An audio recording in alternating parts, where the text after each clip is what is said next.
Hello and welcome guys and welcome to this late night vlog. And yes, I know you must be busy in your preparations for the examination and you must be really putting your midnight oil together. But guys, the purpose of this video is grave. I am in touch with a certain examination committee members and certain CC members, including our very own Padmanabhan sir. Guys, there's an update. Kerala students are facing major problem in their admit cards. Specifically, 5 districts which I am going to name now: Kottakkal, Mallapuram, Calicut or Kozhikode, number 3rd Thrissur, number 4th Kottayam, number 5th Cochin. Students of these 5 districts, their admit cards have not been issued by the institute. Guys, you will be given another chance post 10th of January to again appear in the exam, to obviously first time appear in the examination. Currently, the government has prohibited movement and gathering of people due to COVID restrictions in these areas. Therefore, the colleges and the centers which were allocated for the examination are not finalized as yet. Therefore, exam has been postponed for only these 5 districts.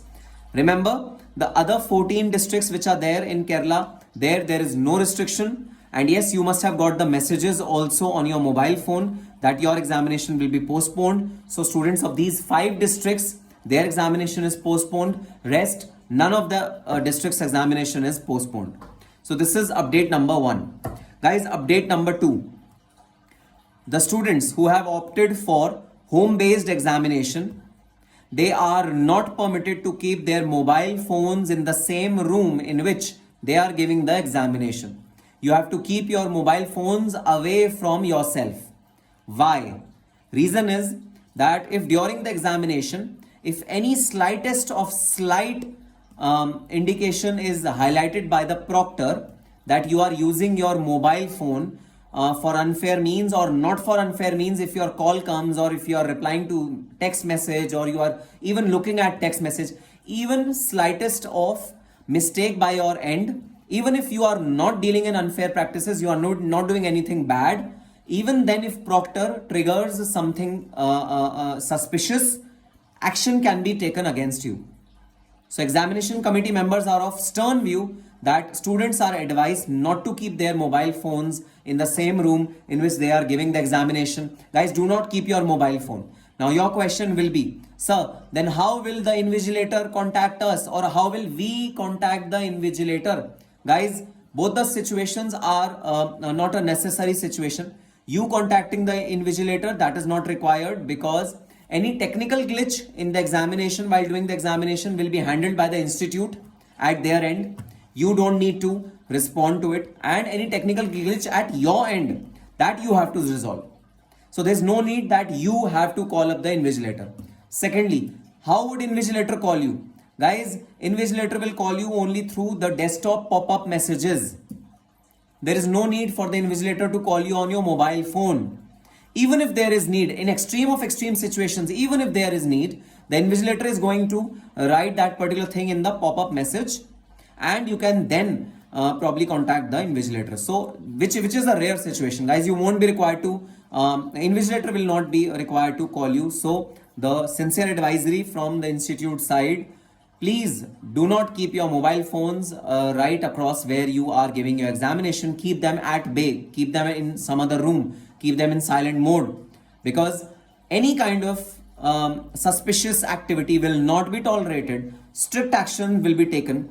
Then it will not be, the student's plea will not be listened to that, oh sir, we were just, looking at our message or we were just looking at who's calling us. No plea will be undertaken, no plea will be listened, and you will not be allowed to, give any excuses.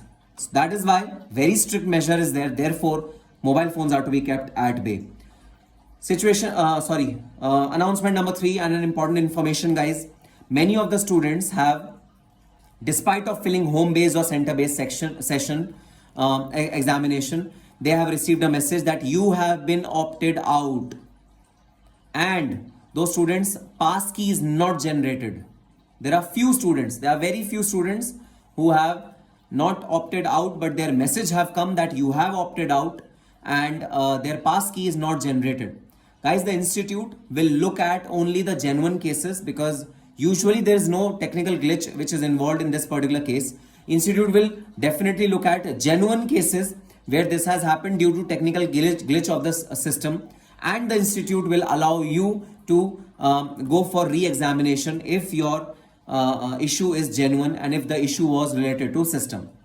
You just have to do one thing. There are 2 email IDs which are given in the description box to this video. Guys, just email to those 2 IDs that you have faced this problem, that you have opted for home-based or center-based examination, and you have received a message that you have been opted out and your pass key is not issued. You just have to write this, write your mobile number, name, registration number, and the date when you chose your center-based. If you have it, if you don't have it, then leave it.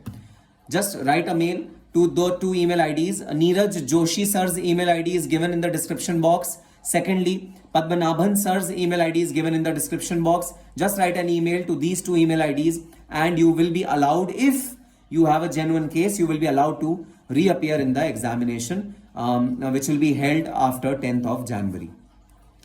So yes, these are known as teething issues. When first time some revolution happens, when first time some new thing happens, when the world encounters something fresh, something which is like a revolution, then these small things are bound to come. Guys, do not be upset. Do not be afraid of these small things which crop up, but be confident and be appreciative of the fact that you are the part of this revolution, and the generations to come will definitely look up to you, will gain your experience of how to give online examinations, which will be benefited for the future generations also.